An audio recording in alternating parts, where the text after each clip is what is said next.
Hi everyone, John here back again. A brand new video this time, completely new concept. I'm doing a January transfer window roundup. Now, as everybody knows, that before January officially started, Diego Costa left Chelsea and went to Atletico Madrid for an undisclosed fee, understood to be around about, I think it was about 25 million if I remember correctly. And likewise, Virgil van Dijk from Southampton to Liverpool, I think was for 75 million, which was an absolute joke.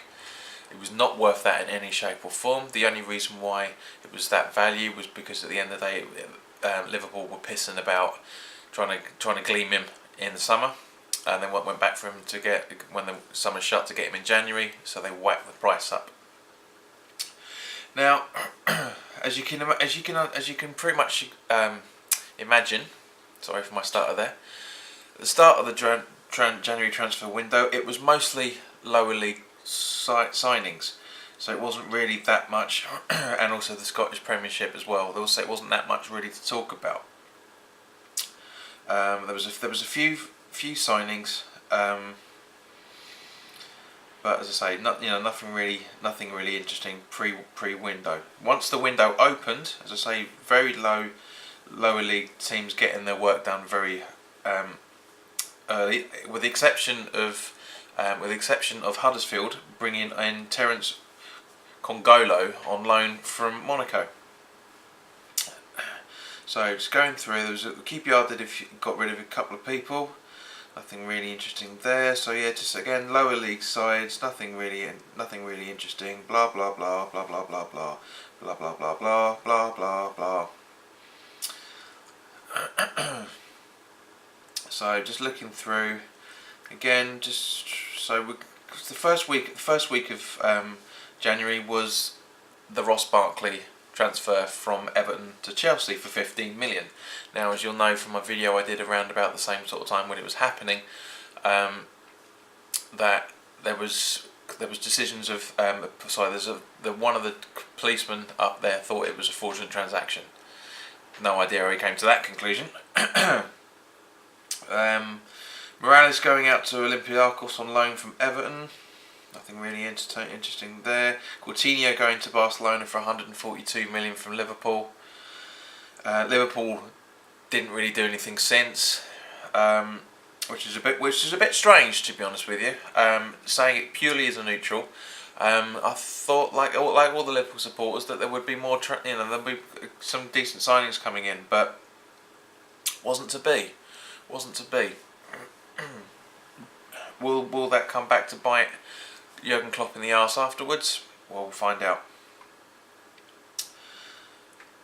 Let's have a look. So, not going to mention that one. It's boring. A couple of Williamses going out on frees and loans. Boring. Nothing really to talk about. Alex Pritchard leaving from Norwich and going to Huddersfield on the 12th of January for an undisclosed fee. So there was nothing really to talk about in terms of the majority of the window. I did my video about Martin Samuelsson going out on loan to Burton, which I think is a great idea. That was midway through. Theo Walcott going to Arsenal, going to Everton from Arsenal. We got his first goal for them the other night for 20+ million. But as usual, as January, there's nothing really to talk about. So hopefully this video ain't going to be too long. But yeah, as I say, there just wasn't a lot. Especially when West Ham comes to mind, which I'll talk about in a little while.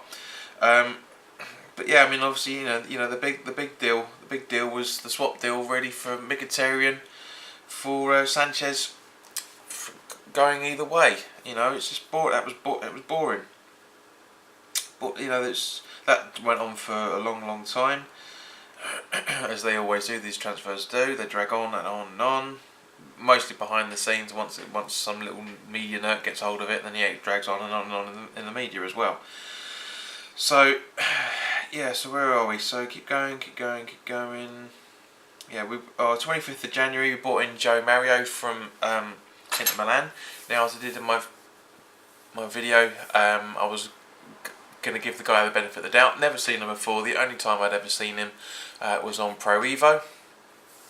So I can't really say. I'm not going to be, oh yeah, he was brilliant. He's a quality player. He's a great player on that game. But it's like, no. Seen him play twice now. Watched his debut in the league. So I watched his debut in the FA Cup and watched his league debut the other night. Very impressed with Joe Mario. Very, very impressed. Got a little bit knackered towards the end of the game, as I said in my video, but yeah, I think it's gonna be a good signing for us. So going on, keep going. Now, obviously, the last few days of the window, this is where things got a little bit interesting. Diafra Sakho left the Mighty Hammers to join Rennes on loan for an undisclosed fee, not on loan, sorry. It's understood to be $5.5 million plus a couple of million add-ons. Big mistake from West Ham. Very, very big mistake. I've always rated him. He was our joint top scorer. We got rid of him because apparently he was a pain in the arse. Take that, bloody Henry. Honestly, fucking idiot. Saying that they don't want any more African players. That's been blown out of proportion. He shouldn't have said what he said, and he shouldn't have said the way that he said it. But we have had some struggles with African players. For example, Kouati was known to be a bit disruptive at the end of last season. Obviously, Diafra Sakho has been for quite a few seasons now. Mostly off pitch. On the pitch, he's been superb. Absolutely, he's put in his work rate 100%. But yeah. So yeah, it's all blown out of proportion. But the club were completely right to suspend Donal Henry for it.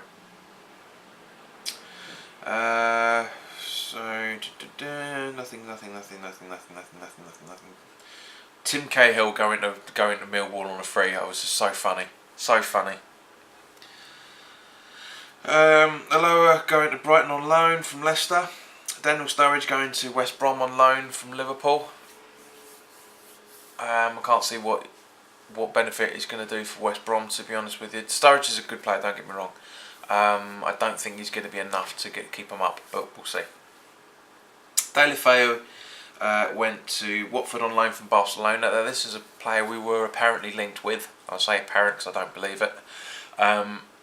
Deulofeu is a very good player. He was unlucky at Everton before he went back to Barcelona. I mean, at the end of the day, you don't leave Barcelona and come back to Barcelona if you're shit. The only reason why we were linked with him was because obviously the David Moyes connection. That's it. I think I didn't see anything to confirm we were actually physically looking at him. So coming up to the last few days of the window, again, not much going on, and of course, deadline day, all hell breaks loose. So yeah, Michy Batshuayi leaves Chelsea on loan from Borussia Dortmund, which paved the way for where are we? Where is the guy? Where is the geezer now? Where is it? Paved the way for Aubameyang to go from Dortmund to Arsenal for a ridiculously high fee, again because it's January, and that also paved the way for Giroud to go off to Chelsea. So it's a triangle of football, which happens on deadline day. Now, Batshuayi going to Dortmund on loan. Dortmund have had the best out of this. They got £60 million for their player, plus a player in on loan that they don't have to keep. They probably will, because I do think Batshuayi has been unlucky at Chelsea. But yeah. And then, as I say, where else have we got? So going later in on the day, nothing. Still, apart from those three, nothing really happens in terms of anything you'd stand out. I'm sorry, guys, if I'm brushing over things, but I'm only focusing on the ones that I find interesting. At the end of the day, it's my video. So Reece Burke went to Bolton on loan. Good idea. He's been poor for us, so he needs to get some more experience. Likewise, also with what's his name? What's his face now? Bum bum bum bum. Without my tablet moved properly, Reece Oxford went back to Mönchengladbach on loan again. Again, great idea. He needs more experience because he wasn't looking all that much cop. One of our juniors goes out to Plymouth on loan, McCarthy. Hopefully that'll get some decent experience being down in League 1 or League 2, wherever Plymouth are at the moment. Where are we? Come on, move. So yeah, nothing really happened really until the late last minute for us Hammers. A little bit of a strange one. We brought in a boy from. We brought in. The funny thing is we actually brought in 2 strikers. Only one was publicised.